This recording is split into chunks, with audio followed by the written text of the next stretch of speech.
So my hair is a little messed up right now, but that's okay. Hello, sunny Atlanta. That's so exciting. I love warm weather. I'm a fan of summer. Got some guacamole on my shirt, but that's all right. I'm excited to be here today. We're going to give it a few minutes and we will let some people come into the room. I'm really looking forward to today. I chose for today to talk about the spiritual awakening experience because so many people are awakening right now that it feels important to really get this out there. Hello, Karis. Hello, Meta. Good to see you. Hello, Terry. Red Wagon, so good to see you. Hello, friends. I'm excited to be here. The lesson I'm going to do today is spiritual awakening. The main reason is, excuse me, there are so many people awakening right now that I felt like it was important to talk about this, and that way it'll be on my YouTube channel and people can go back to it. This is one of the first ones I usually do, but I think I started with just the chakras, so I want to go back and do this one first, just so I can talk about the awakening experience, what it's like for people, what you can expect during your awakening experience, and then at the end, I'm going to answer any questions that anyone may have. I do my best to answer questions. I don't have all the answers, but I will be the first person to admit when I don't have answers. Happy Monday. Hello, Samantha, and happy Monday. Thanks for being here. Arizona, I love it. Hello, Arizona, beautiful sunny Arizona. I hope you have nice, warm, beautiful weather out there today. At 1:05, so I'm going to give it a few more minutes for people to come into the room, and then I'm going to start my lesson. The way these usually work, I'm going to start reading a lesson that I prepared. Did you? Chrissy, that's awesome. You should share it. Share it out. I'm going to read the lesson that I wrote, and when I'm reading the lesson, I try not to look up too much because, hello, Julio. It's so good to see you. Rustic Garden, I love it. I try not to look up too much because I get distracted by the comments and then I lose place on what I wrote. But all these lessons I've written, I wrote them myself. I've written them over the last couple years and put them together, and I do plan to put them together into a book at some point. I just haven't gotten quite to that point yet.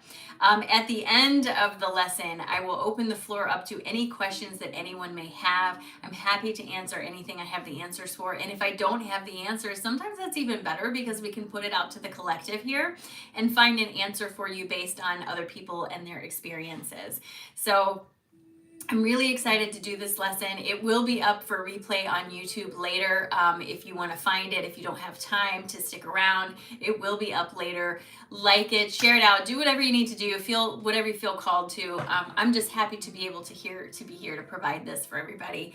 I do have two mods in the room. I don't know if Michael's here, but Meta is here. Meta Sanchez is one of my mods, and she keeps an eye on the chat for me.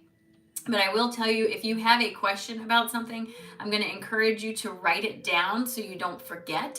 So when the time comes to ask the question, you're not like, wait, what was the question I had? You know?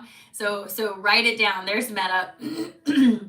And Michael is my other mod. I don't know if he's here. I haven't seen him yet, but he might be. So these two are people you can ask questions. If you have any questions about what I'm doing, what I'm offering, or anything about me, it's always there. If you choose to schedule a private reading with me, those links are also in the show notes. Oh yeah, this is, yes, Meta Sanchez is Be Mine. She's my mod from TikTok, so she comes over with me. Thankfully for me, she comes over with me and helps keep me straight and in line and all the things. Without my mods, I get lost. So these are a big deal for me. These are very important people to me. So I just want you guys to know that they are there. So today, like I said, we're going to be talking about the spiritual awakening experience. I'm going to give you some insights on what I have learned throughout my awakening experience and kind of give you some information on my own experience. That way you can find commonality in that. No, you're not alone. And you're definitely not crazy. As much as we want to say we're crazy, we're not crazy. I think a lot of the word crazy gets thrown around because we're non-conforming, and non-conforming gives people in power a feeling of being uncontrollable. And so we get labeled as these words, and these are just words. They don't mean anything. I mean, obviously their mental health is an issue, and people who have mental health issues should definitely get care, but just because you're exploring your spirituality does not mean you have mental health issues. It just means that you're open to the possibility that there's more than you thought to the world. You know what I'm saying? Excuse me. So it is 1:05. I'm going to get a sip of water, and then we're going to dive right in. Please hold your questions to the end. If you have a question, I'm happy to answer it for you. But I want to get through the lesson first, okay? All right, so we are talking about a spiritual awakening. I'm going to jump right in, hold your questions, and when we get to the end, let's talk, okay? All right. A spiritual awakening is a profound and often life-altering journey of self-discovery and expanded consciousness. It marks a pivotal moment in a person's life when they experience a heightened awareness of their interconnectedness with the universe and a deeper understanding of their true nature beyond the confines of the ego. And when I say ego, I want to be very, very clear. I'm not talking about ego meaning I have a big ego and I'm better than you. I mean ego, human mind, your human brain, and what your human brain thinks is possible. When I say ego, that's the concept I'm talking about, not ego like I'm better than you, or I want to teach people that I'm better than you, or anything like that. When you hear the words ego, you just want to relate that to your human mind, okay? Spiritual teachers like Ram Dass, Dolores Cannon, Daniel Rechnitzer, Eckhart Tolle, and others have extensively explored and discussed the various dimensions of this transformative process, but I wanted to take the time to share my own experience with you and give the perspective that you are not alone as you learn to navigate this new experience for yourself. My awakening experience started at the beginning of COVID, like many, many other people. 2 years prior to my awakening, I had been diagnosed with a very serious illness known to cause blood clots. This was called APS. This disease is rare and difficult to treat, so I already had extreme anxiety about the world around me when COVID hit us. Because one of the side effects of COVID was blood clots, I was told by my doctor that should I get COVID, it was likely going to kill me. So understand that. When I say that, what I mean is he actually called me on the phone and told me this. He told me this on the phone. So you can imagine what that did for my anxiety. Imagine getting a phone call from your doctor and saying, listen, if you get COVID, it's going to kill you. I need you to stay in your house, wash your groceries, wash your mail, don't talk to anybody without a mask, all this stuff. I mean, my anxiety was at like a 90 at this point, okay? At this point, my colleagues and I had been sent home from the university where I worked to work from home, like most people, suddenly allowing me the time I needed to begin to research this disease on my own. Using the library for the university where I worked, I began a journey of deep research into not just the disease I had been told I had, but I learned everything I could about all the diagnostic requirements, treatment options, and possible end results of the disease.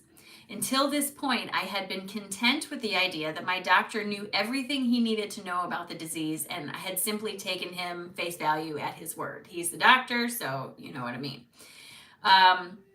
During my research, I discovered that there were criteria for diagnosis that I had not met, tests that had not been performed as far as I could tell that were vital for the diagnosis of this disorder. Taking all of this new information, I went back to my primary care physician and asked him to look over everything, expecting him to find what I had not, which was evidence that these tests had been performed and that the diagnosis had been confirmed. But after speaking to my primary doctor, he decided to reorder some of the testing for me just in case, and so I would feel better, right, about the treatments I was receiving. The next day, my primary doctor called me on the phone and told me I did not have the disease. Beyond that, even, there were no long-term studies to predict how the medication I had been taking twice a day for 2 years would affect my organs without this disease process at work. Looking back, I had always had a little bit of an uneasy feeling about the diagnosis that had been chalked up to anxiety by my doctor, my family, and even my friends. This was when my awakening stepped in, not just turning everything I thought I knew into mush, but transforming my life through the refinement fires of the universe. The thing is, at the point when I figured out I had been misdiagnosed, I had so wrapped my identity up in the disorder that I could not see myself beyond the identity of having this disorder. I have APS. I am APS is kind of the position I had put myself in. And when this diagnosis was kind of taken away from me, it was like I was suddenly naked in a room full of people. I didn't know what to do. My whole identity was gone, and I had a complete mental shutdown. Like I couldn't function for about a week. I couldn't even get out of bed. And I kept running through my head lists of people who had wished me well. And did I need to apologize to these people? Like all this stuff. What could I do? What could I do? And it just really took over. I happened to, at that time, my daughter suggested meditation to me. It's kind of a long story, but I finally did the meditation. And when I did, my world exploded even beyond where it was, because I started to be able to feel energy running through my body. And as someone who was in science for over 25 years, like I was a nurse, I had I have a master's degree in healthcare education. I was teaching at a medical school. Like I'm grounded in science and biology, and I get it. And this was totally new for me. So allowing myself to experience this without getting too in my head and saying, oh my God, you're so crazy, was really difficult, I have to tell you. But it was like taking a hard left turn, like I was going along and all of a sudden I had to take a hard left turn, and it shook my whole world up. But it did open my eyes to some wonderful possibilities and helped me learn that this is an inclusive universe, not an exclusive one. It's about and, not or. It's about looking beyond what you think you know and realizing that there's more to the story than what you understand. Thank you, Donna. Common symptoms of a spiritual awakening encompass a wide range of physiological, psychological, emotion, and physical shifts. Those of us undergoing an awakening often report a heightened sense of intuition and a deeper connection to our inner selves. For me, it began with a feeling of uncontrolled energy in my physical body. I started to feel like there were currents of warm energy moving around my feet and lower legs. No matter where I was or what I was doing, they were always present. It was always there.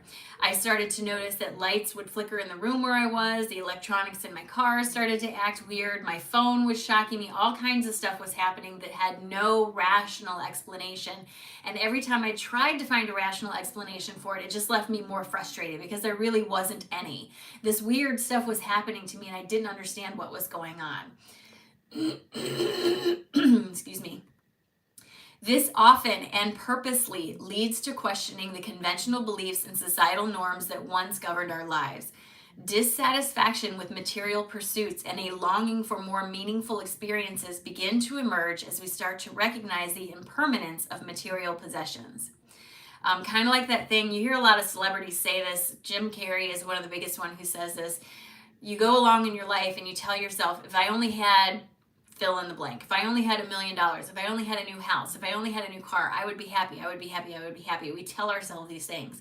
But more often than not, you get that thing and you recognize the idea that you still are not happy, because the physical thing, the physical manifestation is never going to fill the hole that you think you have. That hole has to be filled by you and recognizing your power and your sovereignty instead of giving your power out.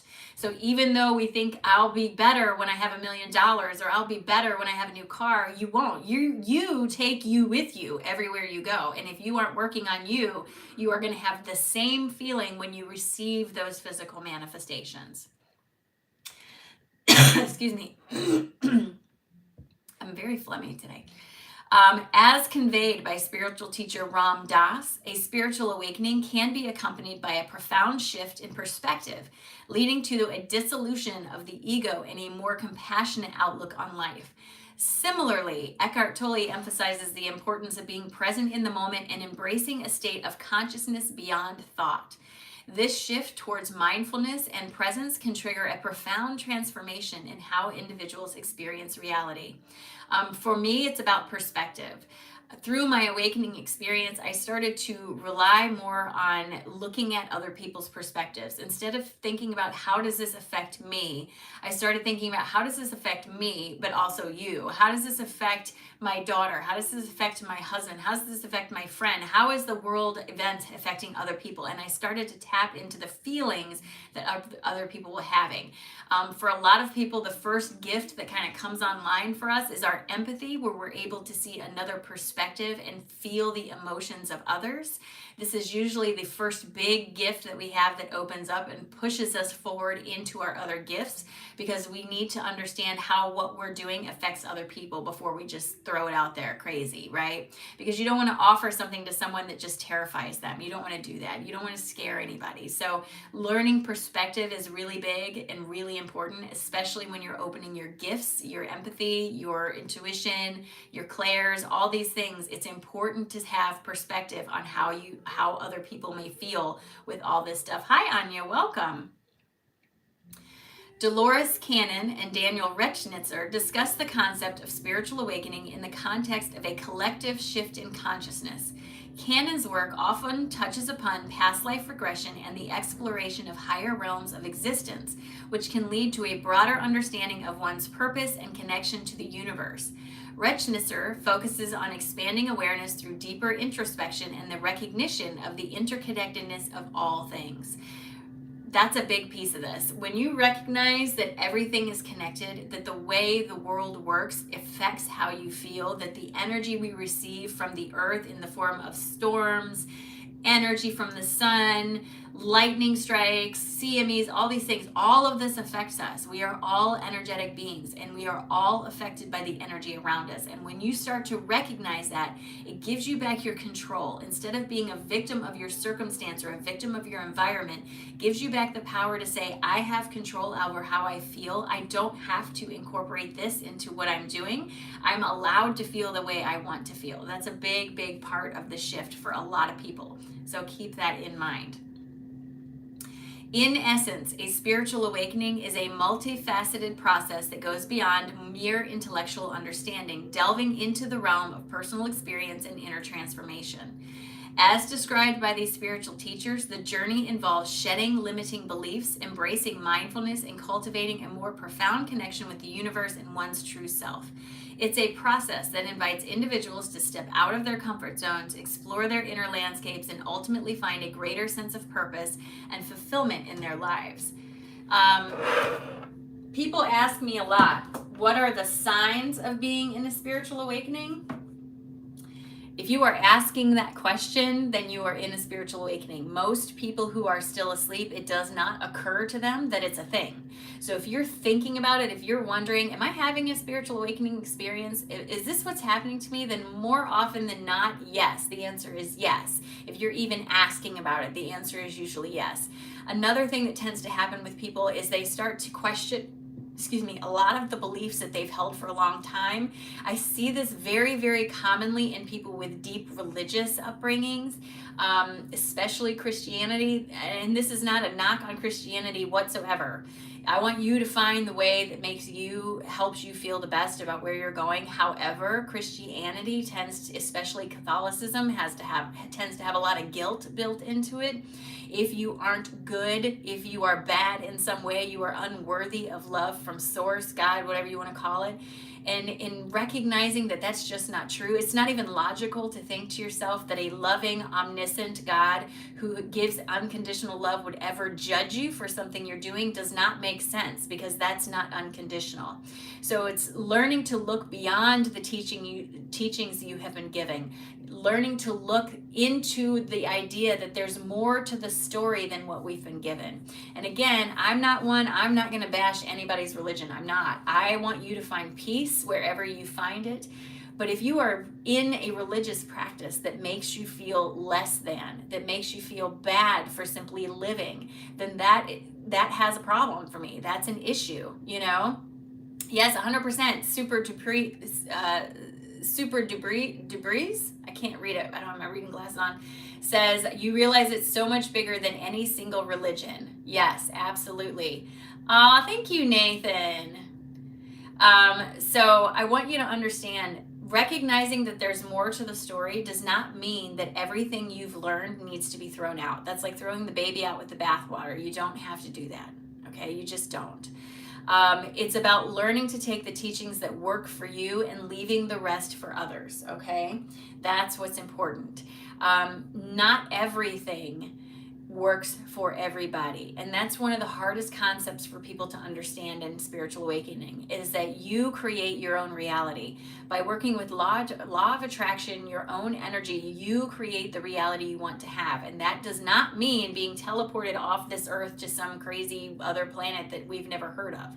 What it means, it's very similar to curating your timeline on TikTok or Facebook or Instagram or any other social media. What you pay attention to is what you get more of.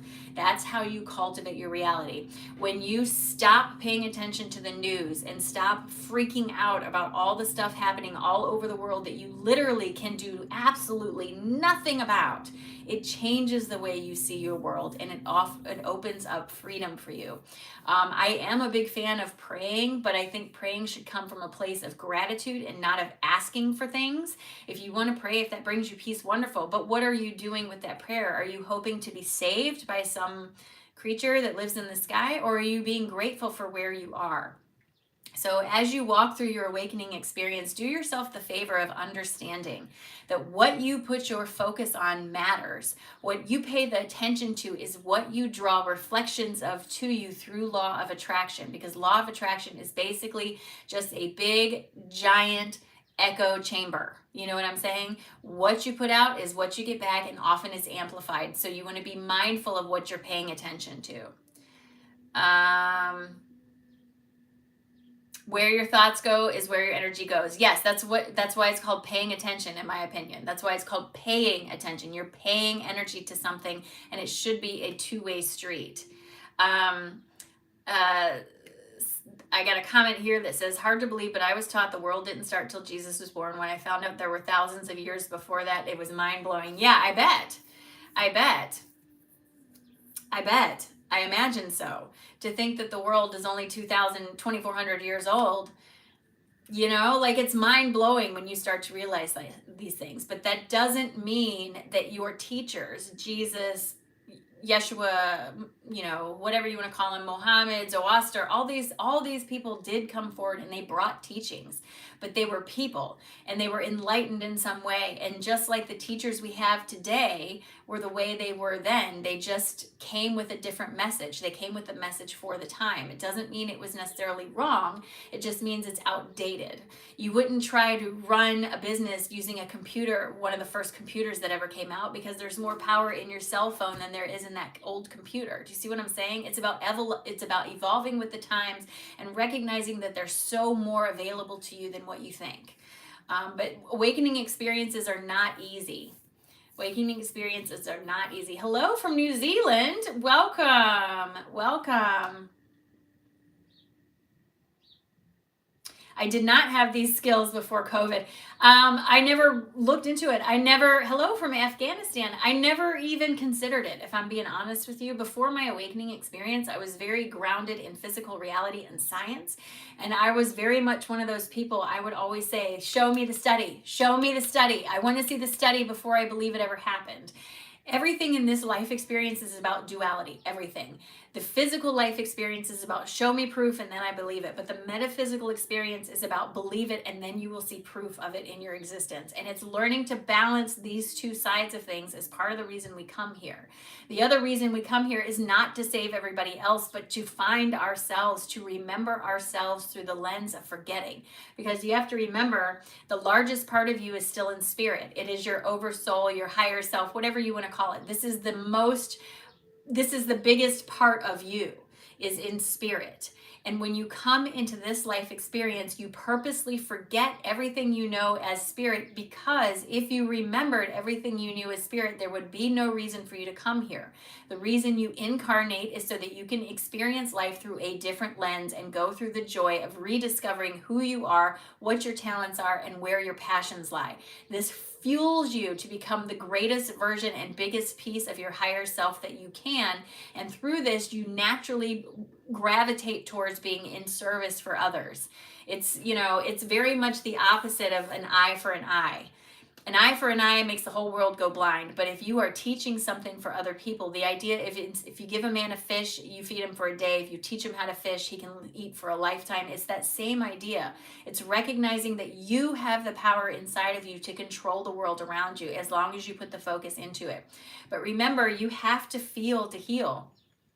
You have to get through things. You have to acknowledge how you're feeling. You cannot deflect everything away from you. It requires your attention and your work to help recognize your part in things and take accountability for things that you have given your power away on. Instead of saying this is your fault and this happened to me and I had no control, but recognizing this happened for me, and while it may not have been what I preferred, it was what I needed at the moment to propel me forward into where I'm going. So that's a big part of that experience, is learning that you have responsibility in everything that happened to you, regardless if it's, the attention you paid to things or how you acted or whatever it is in your adulthood. I'm not talking about childhood. I'm talking about adulthood. The way you were raised is not your problem. The way you adult is 100% your problem. You are responsible for your actions and your words, and learning that is hard. And in this society, in American society, especially hard, because we've all been taught to conform to a certain level. And if we don't conform to that level, we're called weird, strange, other, we're ostracized in some way. Like the idea, think about when tattoos first, people started getting tattoos, right? They were bad people because they had tattoos. And now we've evolved beyond that. That's kind of how it works, is you start to recognize that it's just a form of self-expression, has nothing to do with me. You know what I'm saying? So that is my lesson. Yes, these are my tattoos. I have tons of tattoos. Tons. They go all the way up. I have a lot of them. Right. First, it started with sailors with tattoos, and now it's become so mainstream that nobody even gets a second glance when they have one. You know what I'm saying? But it's evolution over time. It takes time to recognize these things. It takes time to integrate this. It takes time to give yourself permission to stretch beyond the boundaries of what you knew was possible. This is not an instant experience. This is not an instant experience. Hello. I can't even imagine hello from Nova Scotia. So glad you could join us. So what questions can I answer for you guys about your spiritual experience, your spiritual awakening? What questions do you have? Because that's my lesson on spiritual awakening. It was a pretty short one because it's so different for everybody that it's impossible to encompass everything. And I do recognize that I can only give you my experience from my own worldview, which is an American white woman. You know what I'm saying? It is very limited. But everybody's experience is different and reflective of who they are and where they are in their experience, which is something you have to remember. If someone comes from Africa, they have a very different worldview than I do. Their awakening experience is going to be very different. We are all individuals, even though we're one, right? But to me, the idea of all of us being individual fuels that thing, fuels that feeling of all of us being one. Because if we were all the same, there would only need to be one. Instead, we're like pieces of a puzzle that when we come together, we make one that encompasses everything. Okay? So I'm here to answer your questions, any kind of questions. Hello from Texas. Yes, that's a great question, Karis. Awakening, Karis asked, can you talk about how you may have multiple awakenings? Absolutely. Awakening is an ongoing experience. You don't have an awakening and then you're enlightened. You have an awakening, it kind of goes like this, right? So you start up the path, you go through the awakening, you're swimming upstream as you unlearn some of the teachings you've had, that you've held on to for a long time. As you unlearn those, you're swimming upstream, then you come to the top of the wave and you get a glimpse out at something greater. And then it feels like you go down in a trough, and often there's this period of feeling stuck or stagnant. But what I've been told is this downward motion is not actually downward. It's the integration of what you've learned. So because you're integrating this and it rises, this becomes your downward. This becomes the low side.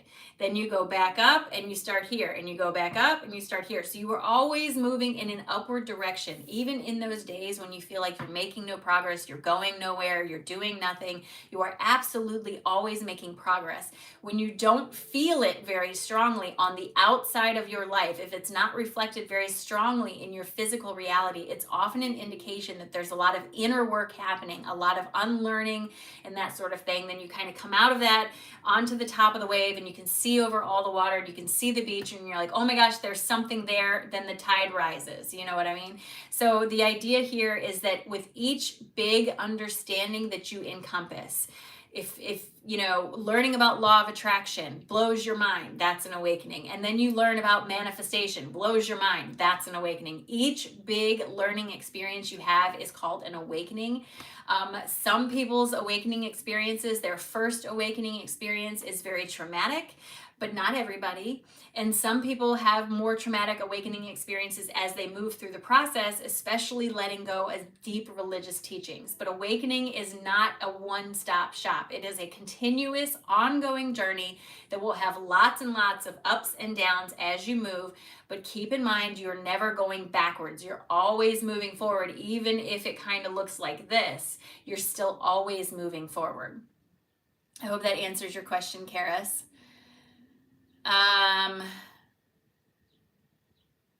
Okay, so I can't even imagine. You say you have a hard time visualization. You don't have to visualize it. You can daydream about it. Daydreaming is a super useful tool for manifestation, right? Writing it down. I actually wrote a daydream journal that you can find on Amazon, and it's designed to help you organize your thoughts in a coherent way towards what you want. The thing with manifestation is you want to be very mindful that you're not focused on the thing you think is going to give you what you want, but the emotion you want to have. So if it's a feeling of security, you don't want to focus on the house that you think is going to give you that feeling of security. You want to focus on the feeling itself. Where can I feel this feeling of security? Build it up in your mind as big as possible and leave it feeling good in the daydream. If you start to have doubts creeping in, if you start to get ifs, ands, buts, woulds, coulds, can'ts, don'ts, you want to leave it there and back out from the daydream. Don't drag it down with any of your questions about how it's going to work or can I do it or anything like that. You don't want to drag it down. You want to build it up as much as possible and leave it feeling good for as long as you can. Let's see. So Dusty Dog asked me, do I believe I'm unusual, meaning not everyone can do or know what I do? No, I don't believe that at all. I believe this is available to absolutely everybody. It's a sensory thing, just like hearing, touching, tasting, seeing, smelling. It's just the other side of your senses. It's the metaphysical side of your senses. Where the skill comes in is the fact that I listen to it, I practice with it, I pay attention to my intuition, and I follow my intuition, which is where a lot of people get caught up. Especially with card reading, people are reticent or nervous to read cards because they think they're going to be wrong, and so they question everything that comes out in the cards. You have to move beyond the questioning of yourself because it's going to feel weird. It's your intuition. It's not someone outside of you telling you what's going to happen. It's coming from within. So getting outside of your questioning is a big part of it, is a really big part of it. Let's see. Yes, I believe that. Chronicles of Goddess Rena. I get it. You can't help but grow. You cannot help but grow when you go through this process. Can I help you open your heart? To open your heart, you have to feel all the stuff in your system. You have to feel all the pain. You have to feel all the sorrow, the guilt, all of the stuff, and you have to forgive yourself. And not just with words. You have to actually forgive yourself for everything you're holding yourself back on. That's the biggest way to open your heart. But I never recommend you start with your heart. I always recommend you start with the root because this is an energy system, much like a circulation system. You need it to work in order because if you open the heart space and this is closed and this is closed, there's nowhere for the energy to go and it can cause issues. So you want to start at the bottom, start at the root by examining your base teachings, your base core understandings of things. Hey, thank you so much, pretty kitty. I really appreciate that. Thank you. So you just want to start with the root. That's the best advice I can give you.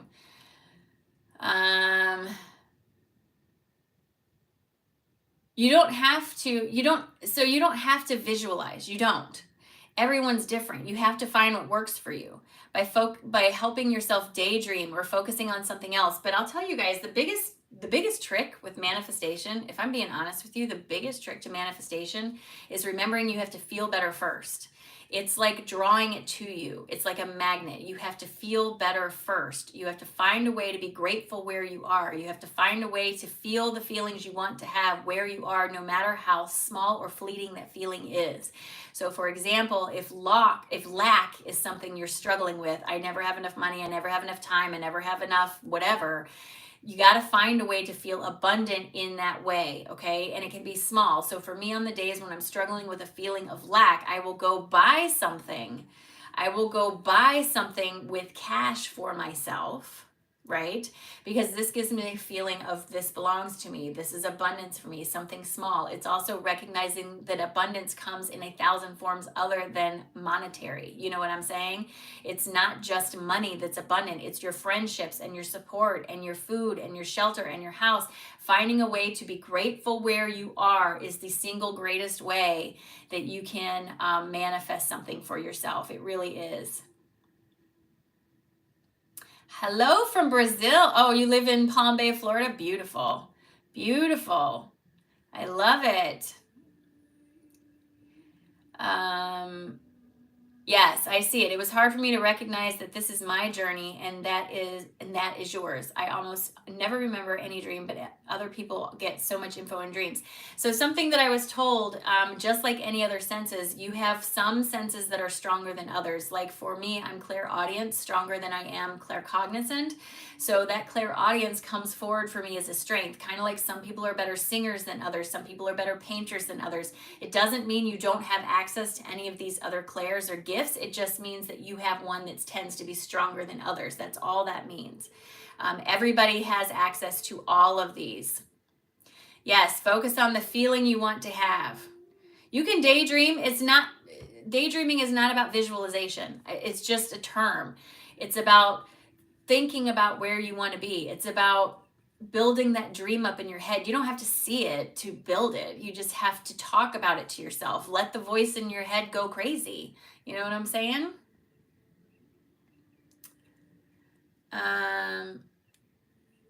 So the thing with the clairs is they're all interesting. There's clairaudience, which is clear hearing. Don't get too stuck in your head about hearing a voice, because it's not hearing a voice for a lot of people. Clairaudience to me manifests as tones and pitches that I hear based on the energy I'm working with. Clairsentience is clear knowing. It's just when you just know something, it just pops in your head and you know the answer to it. Clairsentience, clairaudience.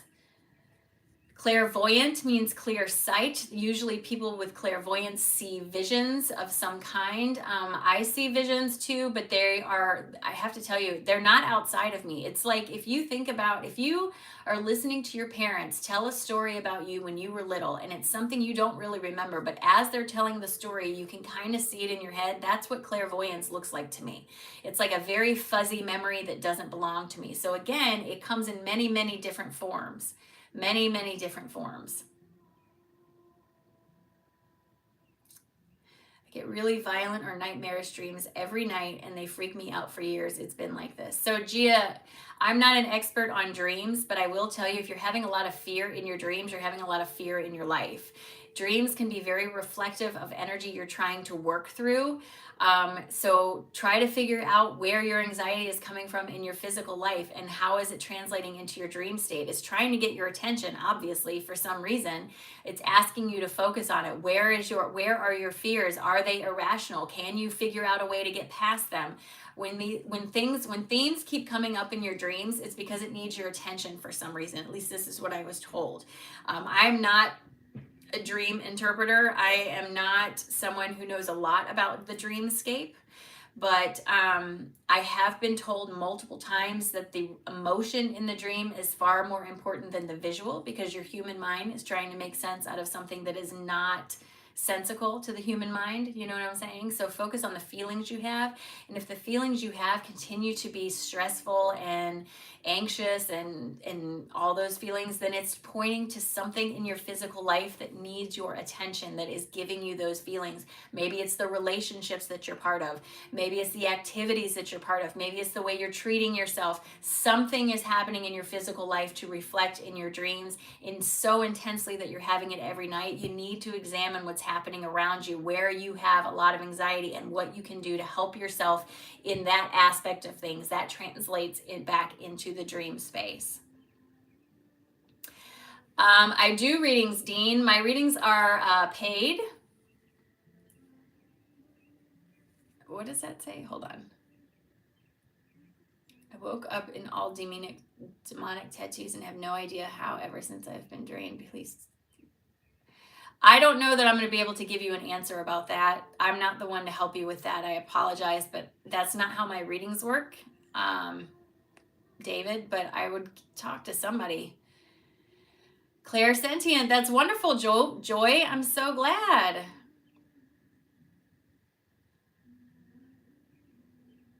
Yeah, I don't know how to help you. If you can't even talk to yourself in your head, I'm kind of out of explanations or out of tools. Doesn't mean they're not there for you. It just means I don't have them. Okay. I don't believe in demonic stuff, so I'm not going to be a whole lot of help for you on that one.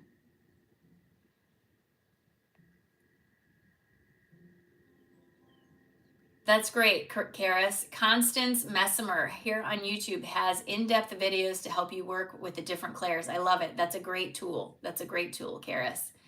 I have Showdown Ghost on my chest, and it's not me, but ever since first tattoo of the goat with the upside down star. I'm not sure how to help you. I'm not sure how to help you. Yes, I'm a clairsentient. As soon as I stopped comparing myself to others, when I learned that I was a gift and has only gotten stronger. Yes, absolutely. So with my card readings, I was very resistant to read cards for a while. I was fighting against it. I didn't want to do it. I couldn't even tell you why, but I was just so adamantly against it. And then I kept buying cards though. I kept being drawn to them, and I'd buy deck after deck because I thought they were beautiful, but I would never do anything with them until I had a fellow intuitive tell me. She said, well, why do you think you don't want to do it? And I said, I don't know. She goes, it's the fear. You have to stop asking for so much confirmation. Every time I turned a card over, I'd say, does that make sense? Does that make sense? And if in the moment it didn't make sense to that person, I would question what I was receiving. This planted doubt within myself and made my readings less accurate. When I stopped asking for confirmation, because honestly, I am not going to change what I am saying that's coming out of the cards based on your reaction to it. I'm going to offer you the truth of what I'm receiving, and that's the best I can do. So when I stopped asking for so much confirmation, my readings got significantly stronger and much more accurate. But it was my own doubt that was the problem. It wasn't anybody else. It was my doubt that was the problem. My doubt. What exactly is an empath? Is it a gift? Is it a clairsentience? So that's a great question, Divine Lotus. Empathy to me is a gift. It is something, again, that we all have access to. I have noticed through the pattern of doing a lot of readings and energy sessions on people that your empathy tends to be the first thing that comes online in like the line of gifts.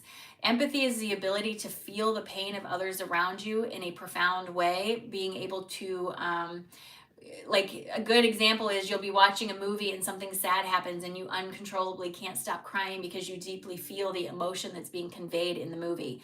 Or if your friend is having a bad day and you can feel it before they even walk in the room, that's all empathy. Empathy is different from sympathy. Sympathy is I see how you're feeling and I feel bad for you. Empathy is I feel how you're feeling and I'm going to sit with you. But learning how to not embody that energy can be really difficult. I do see people who have empathy as their strongest trait. These are people, I call them wailing women, the crying lady in the village, that kind of thing, the person who feels a lot of deep emotional pain for the collective and helps to release it.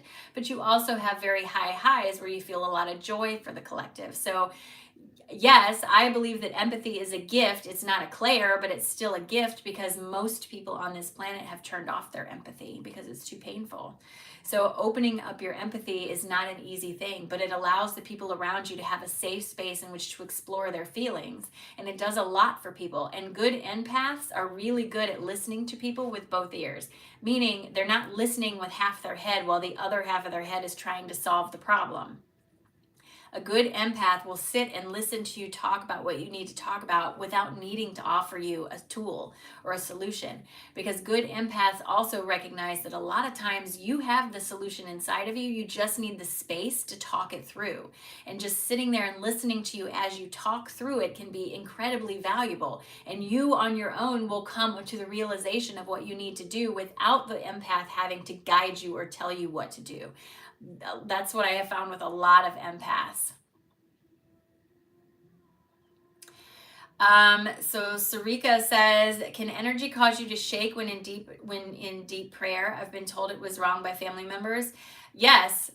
So some of my deepest meditations cause my whole body to shake, or to it's almost like having the shivers, like my mouth will start to type feeling, and I'm like shaky like this. It's never shaken my body to the point I couldn't control it, but it does feel very disconcerting. My intuition on this is the embodiment of higher frequencies into your space. If you're sitting in prayer in a good meditative way, it opens your crown to allow more energy in. And a lot of times you are sensitive. People who are energetic channels especially are sensitive to that higher frequency coming into the space, and it can absolutely cause you shaking and stuff like that.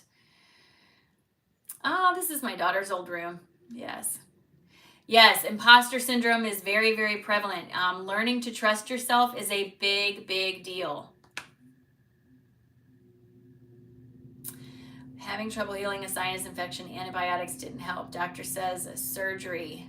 I don't want that. What's next? I'm not here to give you medical advice. I'm really not. I advise you to, if you don't want to have the surgery, to seek a second opinion. If you've already sought a second opinion and they're both telling you that surgery is the option, then surgery is the option. Just because everything has an energetic start does not mean that everything has an energetic cure. When things get so out of proportion that they start to manifest as illness in your physical reality, often you are beyond the point of just meditating and working on your energy to get it to go away.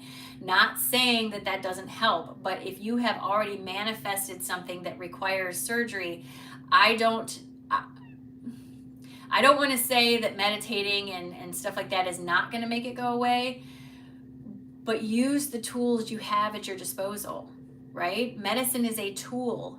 It is not a cure. It is a tool to help you get things better under control. Just like depression, if you are suffering from depression, it is incredibly difficult to see the bright side of things because you're lost in the dark. So taking the medication helps to pull you out of the dark enough that you can see the light and start doing work on yourself. But the goal should never be to stay on medication. It should be to be on medication long enough to get your energy under control, to start doing the inner work, and then work your way off of the medication responsibly with your doctor's help. That's kind of what I'm talking about. Yes, very, very true, Super. They say I'm an empath. You really need boundaries. I was an overgiver. Once I learned boundaries, it got easier. You can't fix everyone. Yes, you can't actually fix anybody. People have to fix themselves. You know what I'm saying? People have to fix themselves. You can offer them the tools and the insight to do that work, but you can't require them to do that. That's beyond you. Everyone's in charge of their own energy. It's not our job to wake people up either. If there's people around you that are very anchored in their physical reality, it's not your job to wake them up. The best way to teach someone is by doing. Just work on you. It's kind of like putting a flashlight in a dark room. As your light gets brighter, the people around you can see more clearly where they are and how they can help themselves, and will often naturally move in that direction. However, if you try to force the issue, if you try to make someone awaken or help someone awaken who's not ready to take that step, it backfires a lot of the time, and they go deeper into the physical reality because they don't want to be open to this sort of thing.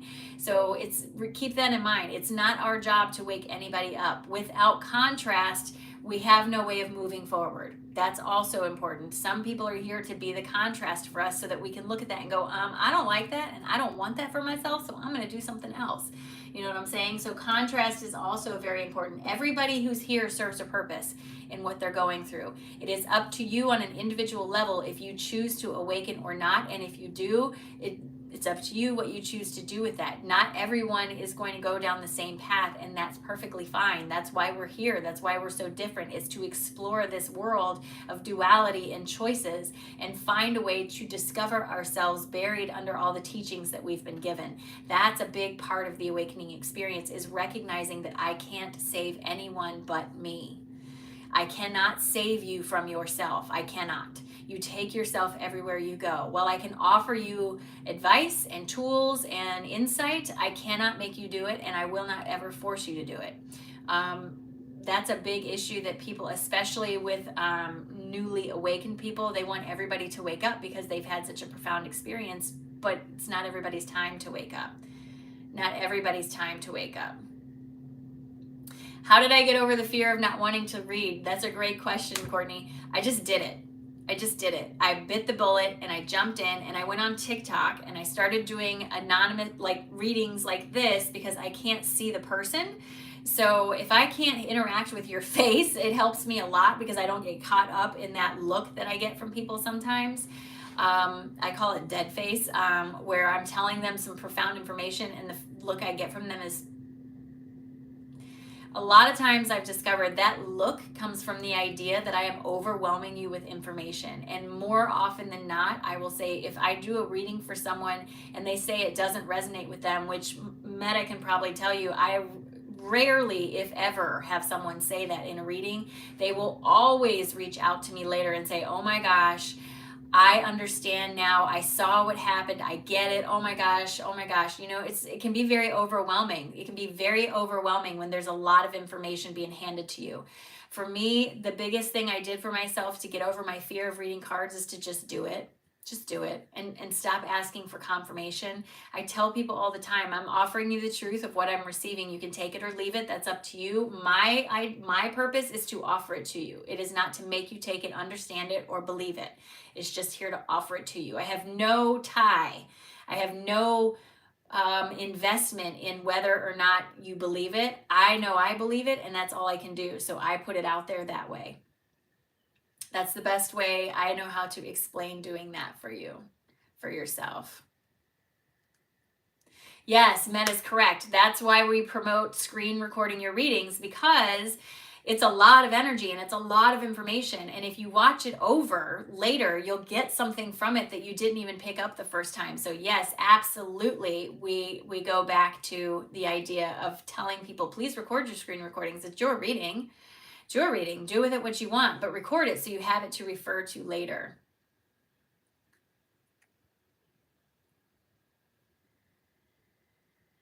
So, Monty Love, I don't know what INJF means.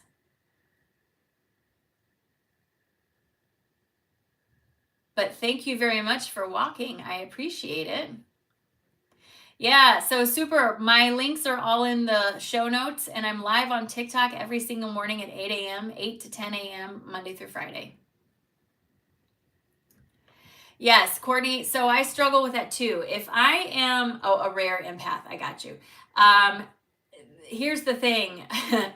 If I get stuff in the cards that is not necessarily positive, I still struggle with that because I try to keep everything positive and moving forward, but sometimes they have to hear what you have to say, especially if they're ignoring something that's very prominent in their energy. If they're in a type of relationship that's very destructive for them, they may not know that here, but not here. And when those cards come out, I do my best to just follow the cards. I try not to sugarcoat it. I try not to downplay it. I just read it out as it comes. And you know, I'm not a fan of negativity. I always want things to be positive, but I also recognize that sometimes you have to hear the truth about things. Sometimes you have to hear the truth about things. You know what I'm saying? And it's not always easy. Not always easy, but it is important. A rare empath. That's wonderful. Myers-Briggs personality type. Oh, okay. I got you. It's a Myers-Briggs thing. Yeah. So most awakenings occur in the I call it the second half of your life, when you're beyond your adolescent years, you've matured enough to look at your life with clean eyes and recognize that you have accountability in this. Sometimes you're the jerk, you know what I'm saying? Sometimes you're the problem. If you're in a ton of failed relationships and they always fail for some reason, related to you, then you're the problem and you need to work on you. You cannot blame other people if you're the issue. You know what I'm saying? And that's not always easy to say to people. They don't want to hear it. They want me to tell them that they're magical and special and all these things, and you are. However, you have issues. You know what I'm saying? You're human also. It's about finding the balance between the physical and metaphysical. You have to learn to balance it. That's what karma is about. Karma is not about you were bad, you need to learn a lesson. Karma is about learning balance. And the best demonstration of that is if you are in this life experience and you murder someone, right? What does that show? That shows complete disregard of the value of their life. So then you go into another life experience with the same person, you reincarnate, and then they murder you. That shows no change to the fact that you had total disregard for that person's life. Now you both have the same karma. Instead, you would come back in that life experience in a capacity that would require you to unconditionally love that person. That's the other side of the coin. That's how you learn the balance. It is not about an eye for an eye. It's about learning to balance different aspects of the world. That's what karma is about. It's not about you were bad, you need to learn a lesson. It's about learning balance about things, learning balance in your world. Happy birthday, Aaliyah. Hello, California. Thank you, Arlie. I appreciate you guys watching my Schumans. That makes me feel really good. Oh, goodness. There's so many trolls in here. Yes. So most of the people I know aren't awake either. Surprise, surprise, right? Like, even though I do this for a living and I'm really very anchored in the spiritual world, most of the people I encounter on a daily basis are not awakened, especially my family. But the thing about light workers that you have to remember is light workers only work in the dark. If you put a flashlight in a bright room, you can't tell it's on.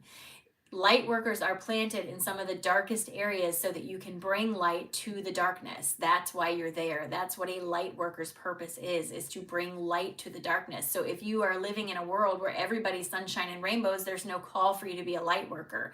So if you find yourself planted somewhere very dark, maybe you're the one that's there to bring the light. I don't have any thoughts on leap year birthdays. If I'm being honest, have never even really thought about it.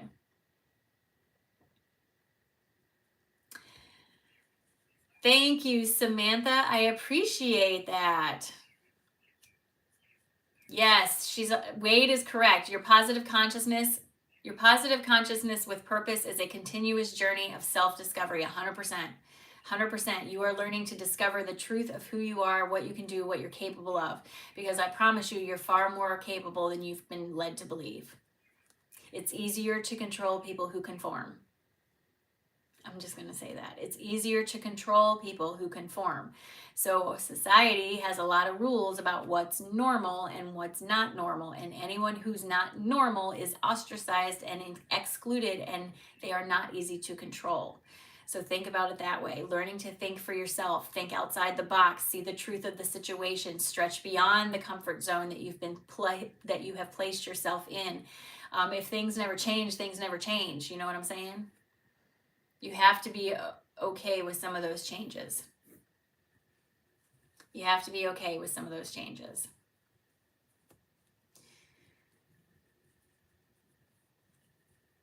Yes, right? That's true, Super. The number of times I said, that's it, I'm done. Next morning, okay, forgive me, I'm back. Yes. Well, you have to find them. They're there. Cheer Bear, they're there. They're just not out in the world. You have to step outside your comfort zone. Start a group of some kind. Start a book club with a spiritual eye. Go to crystal stores and talk to people in your area. You got to get outside your comfort zone. They're not just going to walk up to you on the street because they're probably scared. You got to remember, the society we live in doesn't exactly make it easy. You know what I'm saying? Oh, I'm so glad, Arlie. Thank you. Yes, you can connect online. I've never met Meta in person. Never. I will. One day I will. But I've never met Meta in person, but yet she's someone I consider to be a very good friend and a close person to me. And I would tell her anything. I trust her with anything. I trust her to run my lives, which is a business for me. So that should tell you something. And I've never met her in person. I met her online on TikTok. There are communities everywhere, but you have to look for them. You have to get outside your comfort zone. You have to get outside your comfort zone.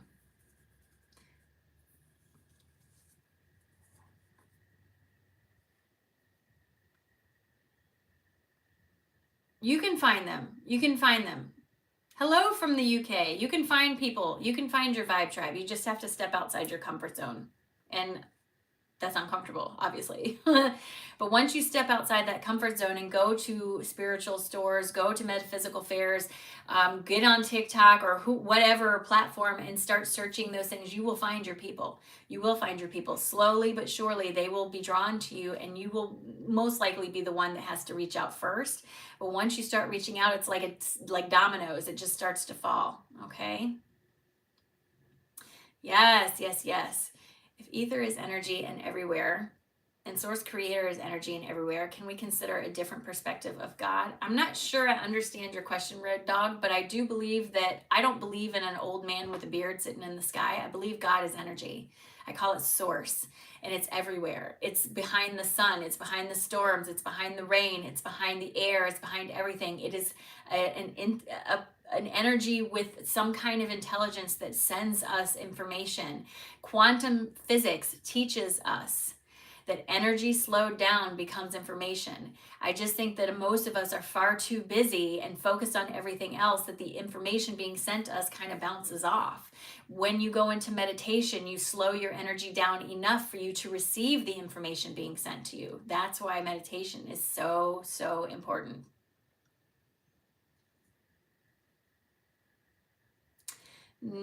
I don't know much about necromancy, Gabby. It's not something I dabble in, so I'm going to say no. Yeah, Baja Girl, so isolation is a very common thing people go through during their dark night of the soul. It's kind of a purging of everything that no longer works for you. Then you find yourself alone. This is your opportunity to start over. That's what you got to look at it like. This is my opportunity to rebuild the house in the way I want it to be rather than living in a house someone else gave me. That isolation is very, very purposeful during the dark night of the soul to get everything out of your system that no longer serves you. But it's up to you to reintegrate new things into your space. You have to take action.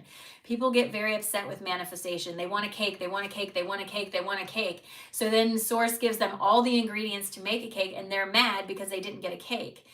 But what's better, getting a cake you don't know you want, or getting all the ingredients so you can make the cake you know you want? That's what's happening with manifestation, but it's up to you to put all the ingredients together.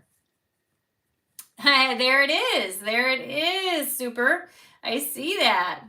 God is absolutely in everything, plants, animals, people, water, everything. And we are all fractals of that source, 100%.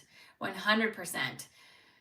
The Crone Zone says YouTube has a fabulous, loving, metaphysical community. I've met so many new people there and colleagues in the last 3 years. Yes, I'm a big believer in utilizing the tools you have at your disposal. Social media is a tool that we have at our disposal. I get caught up in reverse engineering so much to figure out how my new paradigm will work. So here's the thing for you, Cheer Bear. Here's the thing. The more you try to control something, the less control you're going to feel like you have. You can't control it. You got to let it happen. Instead of trying to force it to happen, allow it to happen. And also remember, you cannot manifest beyond your expectations. And that's very important to remember. If your expectation is that everything is going to go wrong today, then guess what's going to happen? Everything's going to go wrong today. You must believe in magic. You have to believe that there's more. You have to believe that there's greater than. Only through believing those things do you allow it space to come forward. It's up to you. It's 100% up to you. You have to choose to see the brighter things. You have to choose to see things in a different way. Otherwise, you're always going to stay where you are. Astral projecting without trying. I wish I could astral project. I don't know. I don't know how. I'm not a good person to give you information on astral projection because I can't do it. I've never been able to do it. I'd love to, but I've never been able to. I don't know how to do it, but I can tell you that every night when we sleep, your physical body needs sleep, right? Your physical body needs to recuperate, but your metaphysical body does not. So every time we go to sleep, our metaphysical aspect leaves our body and goes and does whatever. That's why sometimes you wake up and it takes you a hot minute to come all the way back. Sometimes you wake up with sleep paralysis. This is all part of that. This is all part of that. So astral traveling is something we all do in our sleep. We're just not all aware of it. We're not all able to tap into it. So that's a great gift to have. I recommend looking into some creators that talk about astral travel just to give you a little bit more, insight, because I don't have any expertise on that at all.